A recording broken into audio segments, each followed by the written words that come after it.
Richard Rodgers with a walk-off touchdown.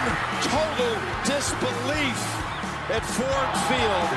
He may go all the way to the 20 down the right side, and it's Randall Cobb to the 5, to the end zone, to the touchdown.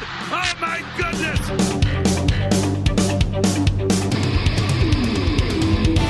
Welcome, everyone, to the Green and Golden Boys Packers podcast, a podcast for Packer fans who got exactly what they wanted for Christmas. I am your co-host, Charles, and with me, as always, is Marcus. Marcus, how are you? Doing well, Charles. Yourself? I'm doing great. Merry Christmas. Happy New Year. And Marcus, did you wake up and open presents and then at noon get exactly what you wanted for Christmas this last week? No Christmas on Christmas Day this year for us. We kind of did everything on the 23rd and 24th. But the only thing I really wanted was a Packers victory, and we got it. The Packers finally beat, quote-unquote, a good team, a playoff team, 3 in a row now, and still have a shot to make the playoffs. And I think I've heard the probability jump from anywhere from 30 to 40%, or jump to 30 to 40%. So it's pretty cool. All they really have to do is finish out the season, win a couple of games, and I'm confident things are going to kind of swing our way if they can do that. Yeah, I think you're right. I mean, there's a couple things you said there. We beat a good team. We beat a team that is, for now, a playoff team. There is some question on Tua's, the quarterback's, mental state during the second half of that. He has now gone into concussion protocol, and unfortunately, is probably going to miss the rest of the regular season. Maybe Rasul Douglas was concussed when he threw that lateral a couple weeks ago. Maybe that wouldn't make me explain it. That could be it. But yeah, we beat a really good team that needed a win at home, and we went down to Miami and got the W. So that's a huge step forward. That was probably the biggest on paper hurdle that we had for us winning out and potentially making the playoffs. And yeah, you're right. We'll talk about it a little bit later.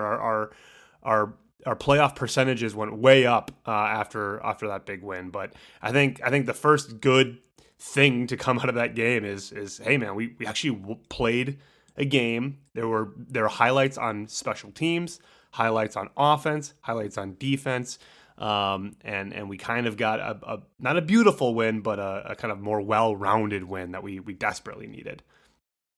Yeah, for sure. And I think one stat I found, or I heard, I should say, I didn't find it, is that this Packers defense hasn't allowed a fourth quarter point over the last 3 wins, which is pretty insane if you think about it. So defense playing situationally, playing really well lately, stepping up when we need them to.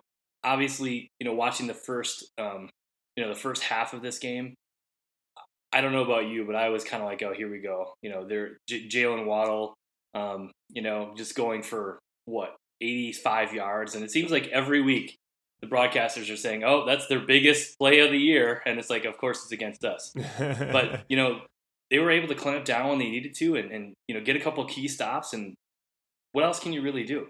Yeah. I mean, exactly. I mean, I did not see that about the second half points, but I mean, kudos to our defense, but then also kudos to our offense. I mean, I think it was last week against the Rams that we put together like an 8-minute, offensive drive in that third quarter. I mean, our best defense is our offense, right? Keeping long sustained drives with our running backs going and frankly getting that clock moving so those big weapons aren't on the field. Some of the negatives though from the game are the injuries that we saw. Christian Watson did not finish the game. Keyshawn Nixon didn't finish the game. Josh Nyman is hurt. Aaron Jones has been on the injury list for the last, since the Detroit game, really. But I mean, really 3 big players there in Christian Watson, Keyshawn Nixon, and Josh Nyman. It sounds like we're going to get Christian and Keyshawn back right away. But I mean, man, those are 3 pretty key players in 3 different parts of our game that we desperately need for our next game against the Vikings. Yeah, for sure. And the impact that Christian Watson has on this team, and not only on our offense but on other opposing defenses, is pretty incredible. I mean, everything shifts. The attention gets focused on him when he's out there. So not having him out there is going to be very detrimental to this offense, I think. But if he's allowed back, I'd have to think he's going to be on a pitch count. Because I assume that his injury is going to be contusion based more than anything else. And I don't know about you, but the most painful injury, I'm not sure I call it an injury, but the most painful incident for me was playing sports. Was I got a leg on leg playing hockey. Oh. And I mean, there were a couple days where I couldn't barely sleep. Walking was difficult because every movement was just painful.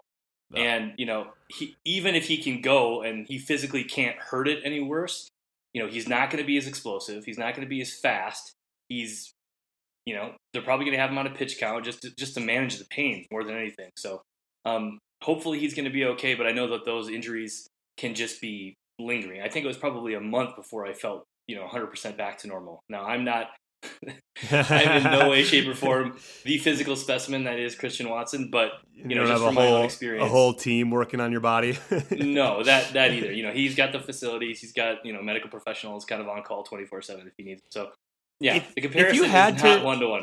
If you had to pick between Christian Watson, Keyshawn Nixon, and Josh Nijman, if you could only pick one of those three guys to play against the Vikings, I mean, which one would you pick? 'Cause, I mean, I just feel like they're all huge pieces in their individual way, right? Where it's hard for me to choose because that what Keyshawn Nixon specifically has done for us the last few weeks has just been honestly game changing, right?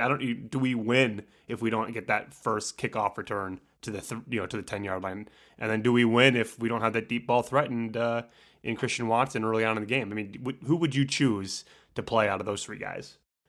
Yeah, that's a really tough question to answer. Every single one of these guys being out has a significant domino effect on their respective position. I mean, I think I say Josh Nijman just because, but he's been really good. And then they're protecting Aaron Rodgers is kind of it's kind of like priority number one, I think, in the passing game. So. I think you have to go with Josh Nijman if David Bakhtiari isn't playing. I mean, hopefully he's back, but I mean, I think it's kind of got to be hands down if David's not playing. Well, yeah. Yeah, I think so, and I think we can. I think we can if we're getting the ball in the end zone and getting it to the 25, via touchback, and not having Romeo Doubs or Randall Cobb bring it out. I think we're okay. We're not going to get that spark that we've been kind of accustomed to now with Keyshawn Nixon back there. But yeah, I mean, I just feel like the drop off from Josh Nijman to I forget who the backup tackle is, but I feel like you got to start with protecting Aaron Rodgers because that's kind of where it all starts. Yeah, I say if David Bakhtiari plays, I'm going to go a little bit different than you. Then I think Keyshawn Nixon has got to be. We do need that spark. I don't want to start on the 20-yard line and the 25-yard line because our offense, even with Christian Watson, hasn't proven that we can consistently drive the ball. But yeah, if David's out, I think you're right. We gotta protect Aaron Rodgers.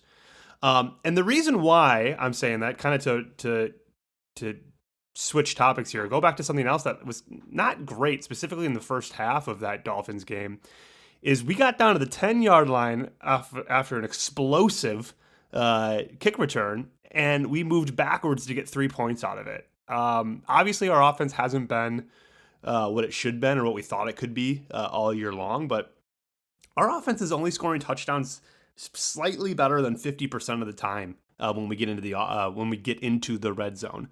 We're ranked 24th in the league, and that just doesn't seem like a ranking that you want if you're hoping to be a playoff team. No, for sure. And there were a couple of snafus, we'll call them, this week against Miami, and there was I forget, it was in the red zone for sure. It might have been third down where Aaron Rodgers took a sack, and he had, first of all, had a wide open Christian Watson. Well, maybe not wide open, but open enough.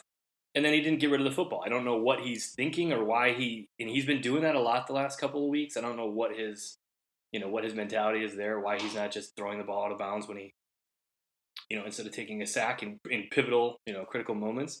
And then there was that, that Christian Watson play a couple weeks ago where, if he turns around or if he sees the signal, maybe that's a different story. So, we've seen it earlier in the season with Sammy Watkins too in the red zone and just not on the same page with Aaron Rodgers. So, I don't know. I'm hoping that that's going to come come with time and as the team kind of still coalesces and is gelling and they've got their, top 5 and, wide receivers out there. But I think in times where you're struggling in the red zone, I mean, I love the play to Mercedes Lewis. That's 2 touchdowns they scored this year on that play, or 1 touchdown and a extra 2-point conversion. Yep. But where is Robert Tonyan in the red zone? Let's scheme him open, or maybe something where Josiah DeGuara is a lead blocker and then can kind of escape out into the flat or something like that. I mean, I think we'd like to see a little bit more creativity if the obvious plays aren't there, which they haven't been. Also, why aren't we running the ball in the red zone or in the end zone, like with goal to go situations? That's what I don't understand either. I mean, and that's been a discussion point since we didn't run the ball in London against New York. I mean, yeah, I guess you could argue, it's back to that play action, run pass option, conversation of if everyone's playing the run, then we got to get the pass going. But then to your point, if you're going to pass, then let's get a little bit more creative with it. I think, especially in cold weather games that we're going to have 2 of them at home in the next 2 weeks, I think that is punch you in the mouth football, right? Where you should be more willing to run between the tackles and just go get a yard when you need to. So because I was looking at ranking offensively of red zone, I decided let's look at the defensive ranking too, because it feels like when we win games or when we're in games, everyone can say this, we're typically winning the turnover battle, but we're typically needing a 2 turnover differential to win, right? If we have 1 and they have 0, that doesn't seem to be enough. We need 2 to their 0, or we need 3 to their 1. And we got that this game. We had 4 turnovers. That first one with Jared Reed at the end of the half, and we got 3 points out of it, I think was the changing moment in that game in Miami, which was awesome. But we're giving up a lot of touchdowns once teams get into the red zone as well. We give up more than 50% touchdowns once they get in. We're ranked 20th, which is better than 24th, but still, right? I mean, it's still bottom third, ranking on a very important part of the field. What do you make of that? Well, yeah, I mean, obviously you'd like that percentage to be better, but I think our defense has been playing better in the last month or so. Yeah. I think that's going to be an improved statistic over the next couple of games. And then, like I said, situationally, they're playing pretty well. So, you know what? You're going to give up some touchdowns in the red zone. It's going to happen. If you can prevent that conversion in the fourth quarter, or if you can hold the team to a field goal, when they're, a critical touchdown is kind of on the line for them, that, I'll take that over, a top 15 ranking. Now, would that be ideal? Sure. And I'm sure if we did the analysis, we'd find that over the last maybe 4 or 5 games that has probably improved. I should double check this, but while I was looking this up, I think I saw that Kansas City was actually last in the league, and they're obviously a number 1 or 2 seed in the AFC. So maybe that's not as indicative of how good your team is red zone defense, but. Yeah, I mean, but I think when you're scoring 40 points a game, it matters a lot less, but the Packers are not, and so I think any stop is helpful. Well, I think the biggest takeaway of the game is that from a few weeks ago, we went from 3% chance in making the playoffs all the way up to 30, like you said, 39 to 40% chance. I think a few weeks ago it was where if you won out, you were at a 60% chance at making the playoffs. I haven't looked at that again specifically. If we win out, it's got to be something like it's got to be about the same 60% because we still need the Commanders to lose 1 or the New York Giants to lose 2. I guess, how do you feel about this? You and I'm guilty of it. I was saying, hey, when are we going to see Jordan Love, coming? And now all of a sudden after 3 or 4 weeks, we're basically knocking on the door and the vibe around the Packers facility and all the Packer friends that I talk to seems to think that we have a we believe in Aaron Rodgers making that playoff push. What do you think the biggest spark has been? Has it been Aaron and the offense? Has it been the defense coming up with these big plays, or has it been special teams finally kind of giving the spark to the team and kind of putting our offense in decent position? I mean, A, how do you feel about our chances, and B, what do you think the main group was? Was it offense, defense, or special teams that's gotten us here? Man, I obviously love the spark that Keyshawn Nixon has brought to our special teams unit, and that is has been a huge game changer. It's an explosion, not a spark. Yeah, I would call Christian Watson an explosion. Yeah. Okay. I like that. And maybe Keyshawn Nixon a controlled detonation. Okay. But I got to go with Christian Watson. I mean, what he's been able to do in only 5 or 6 games since he got back is pretty incredible. I mean, he went 8 touchdowns in 4 games, and the impact that he has on opposing defenses can't really be measured statistically. Like I said, everything shifts to him when he's out there, and he is finally, since we lost Devontae Adams, we have a player that other teams are starting to fear. Yep. Which again is kind of an immeasurable calculation, but I gotta go with him. Yeah. So offense and him specifically. Yeah. I can't disagree with you. I guess I'll throw Aaron in. I'm going to throw Aaron in. No, I'm going to go with offense, because my question was what offense, defense, or special teams. I don't think it's been our defense. I think our defense has finally gotten closer to the expectations, right? I don't think our defense still is where we thought it was going to be week 1, right? But I think our offense is finally getting to a place that we thought it would get to by week 10 or 11 of this season. So I think you're right, and I think the combination of Christian Watson really kind of stepping into his game and us having the back-to-back MVP. He doesn't do unbelievable plays every single play anymore, but it feels like he's coming up with 2 or 3 a game that have been making the difference the last few weeks. So it's pretty exciting to see. As it sits right now, when we predicted this game, I thought we were going to lose the game. But I said if they won, that we were going to run the table and we we're going to make the playoffs. As we sit today, and I don't think too much about the Vikings' offensive weapons, if I kind of just keep that in the background, I still think so, man. I think 2 games at home, divisional rivals.